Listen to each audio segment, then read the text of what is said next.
Oh, hello there. Welcome to my nasty little channel.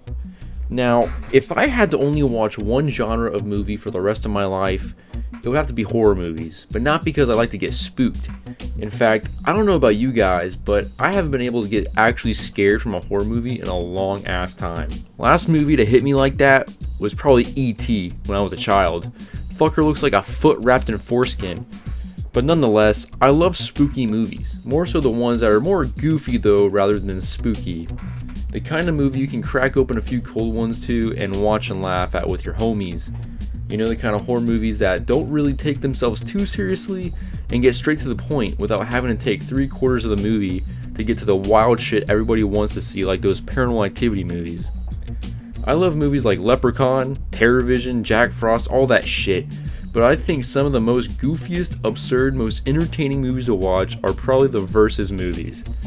You know, the ones where they pit two horror movie antagonists together to fight to the death, like Freddy vs. Jason or the Alien vs. Predator franchise. These movies you can just turn your brain off and just enjoy the mayhem. But the one movie in this category most people don't account for is Sadako vs. Kayako, or how most people would probably call it The Ring vs. The Grudge, which is the movie I'd like to break down with y'all today. This Japanese movie was actually teased as an April Fool's joke in Japan, but soon became a real production and released there in 2016, and later released in Indonesia and North America in 2017, the latter being only watchable through Shudder, which is what I use to watch it. But I'm not here to dive too deep into the production and history of the movie and these franchises. I'm here to just talk about the actual movie part because, wow, is this a fucking wild movie. I highly recommend this movie to watch before you watch this video, especially if you're into some cheesy B-rated horror movies like me.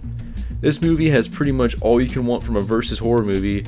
It's got some bloody kills, some ghoulish creatures, a batshit insane plot, and the fight scene between the two is definitely an interesting one, and even side characters that are fun to watch and arguably just as intriguing as the main monster women.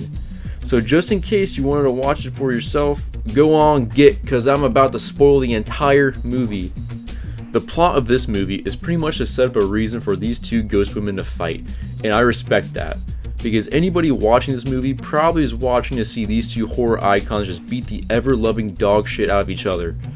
The ghost that this movie gets into first is Sadako, which, for those that are not well versed in the lore, is the girl from The Ring, who honestly is set up as the main driving force and antagonist of the movie. Sadako straight up gets 2 kills right off the bat in the movie, first killing an old woman off screen and then killing a social worker who has come over to check on the old woman.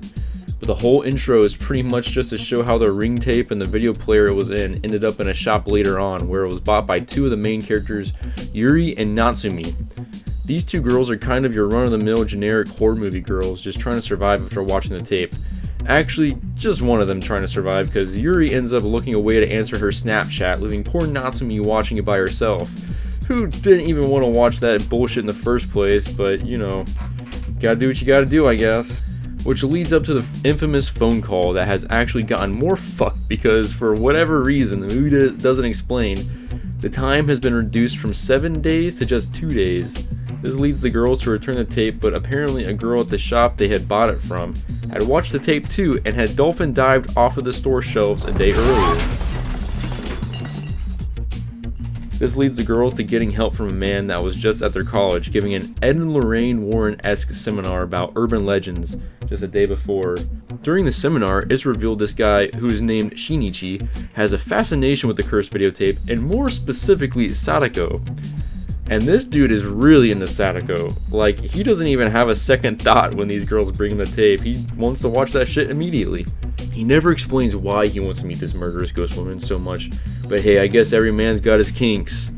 Although Shinichi doesn't want help because he wants a visit from his ghostly sugar mama, he decides to help the girls anyway.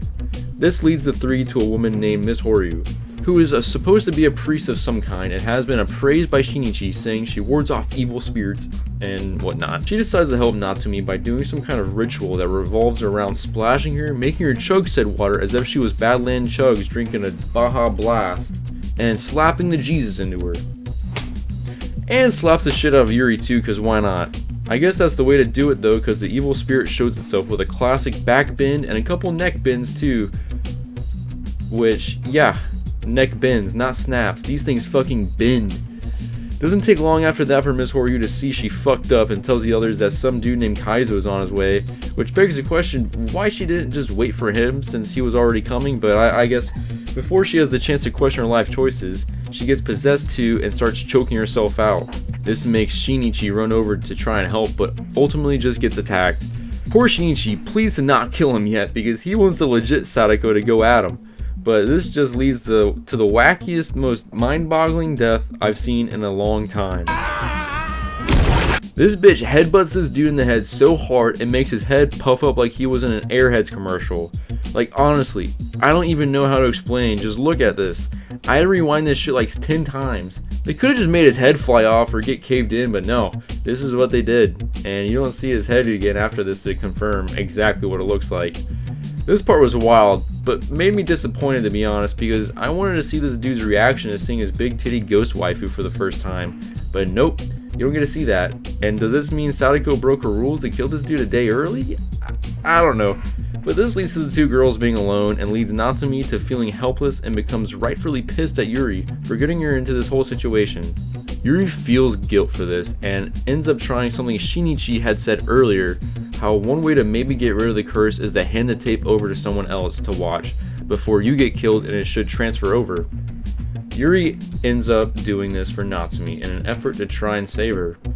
After Yuri watches the tape and gets her phone call, the real star of the movie is introduced.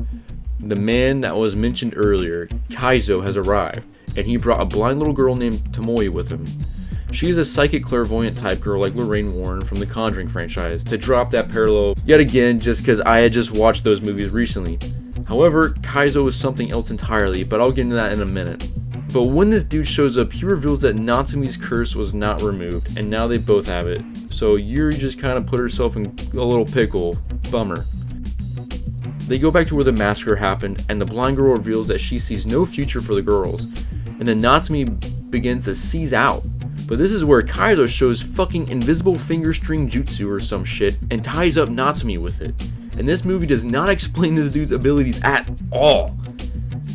This then allows her to puke up a fat ass hairball into a bag, which Kaizo keeps for later use. And then this is where Kaizo explains his plan and the main point of the movie. Now let me finally talk about the grudge side of the movie, which actually may be more wild than the ring part, and I'll get through it quick to get to the main meat of the video. It begins when we are introduced to a girl named Suzuka, who has just moved into a new house because of her father's job, and in horror movie fashion immediately gets attached to the obvious murder house down the street, but she ends up leaving because it gives her icky vibes. Probably because of the half-naked ghost boy chilling in the fence. However, she comes back the next day when walking home from school to see another not-so-dead boy hanging at the gate, waiting for 3 bully boys to come up and ruin his day.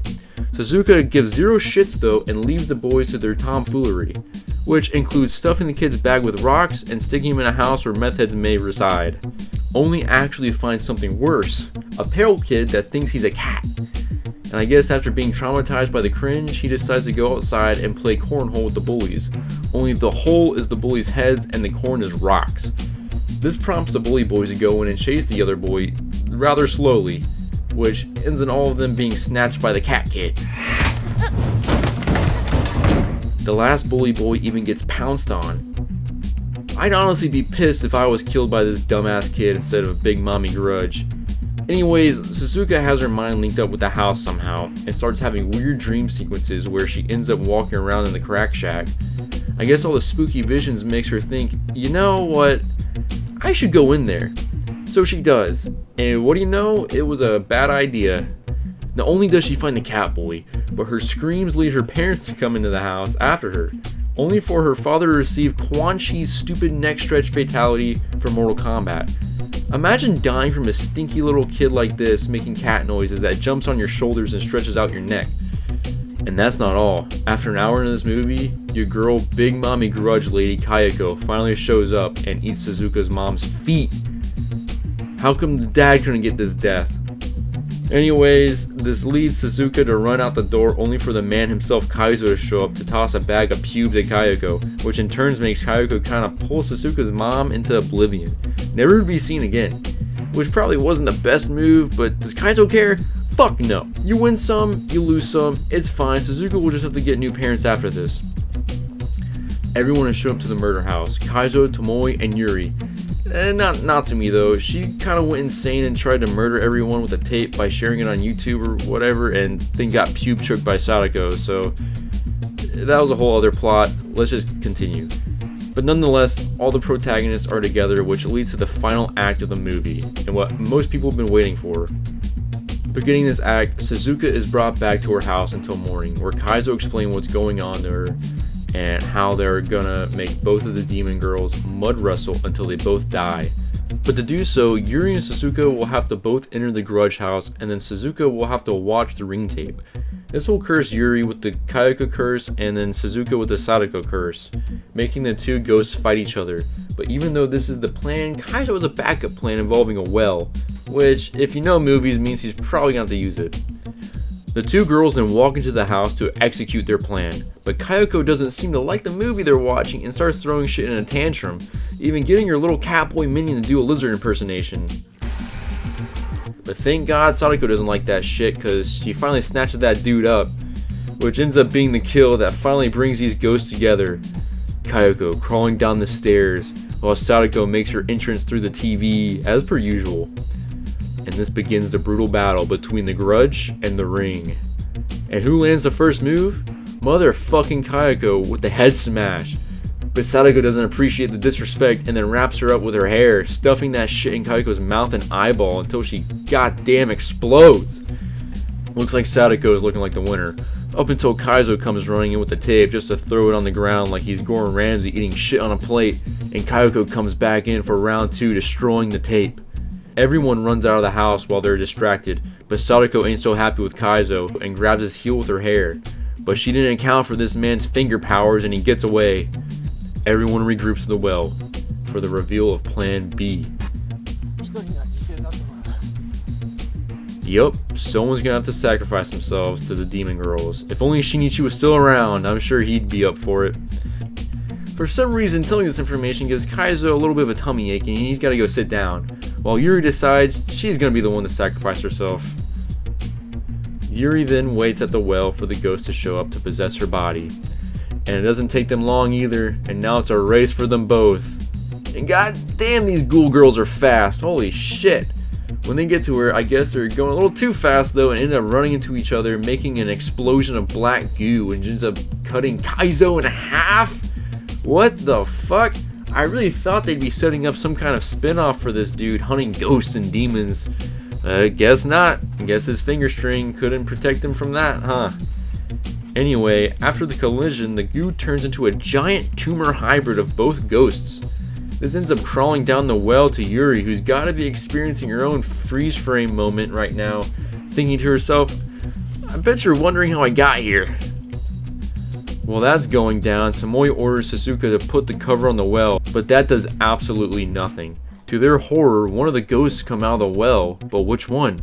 Neither, and both at the same time, because apparently they did the fusion dance down there and now have become the ultimate spirit, which the wiki names Sadakaya. Sadakaya has the long hair and appearance of Sadako while moving like a crinkled up piece of newspaper like Kayako, while also bringing back her stupid little cat boy. The new fusion ghost ends up running toward the young girls who are still alive and cuts ambiguously to black, ending this movie. This movie was actually pretty wild. Not so much scary, but definitely insane, and actually pretty entertaining. Anyway, I had seen this movie and I just wanted to talk about it on here because not a whole lot of people talk about this movie, which is pretty crazy. I would have thought this movie would come up a lot more, but it might just be because I've never been super deep into the lore of these two franchises, and maybe fans didn't like some inconsistencies that may have came from it, or just didn't like some of the wackier digital effects. But if you just want to be entertained by a movie about two popular horror icons going at it, then I hope you give this movie a shot. I'd like to make more not so well known horror movie reviews, and if you'd like to see me do that, then let me know in the comments. And on that note, I want to thank you guys for watching, and I hope you have a nasty night. See ya.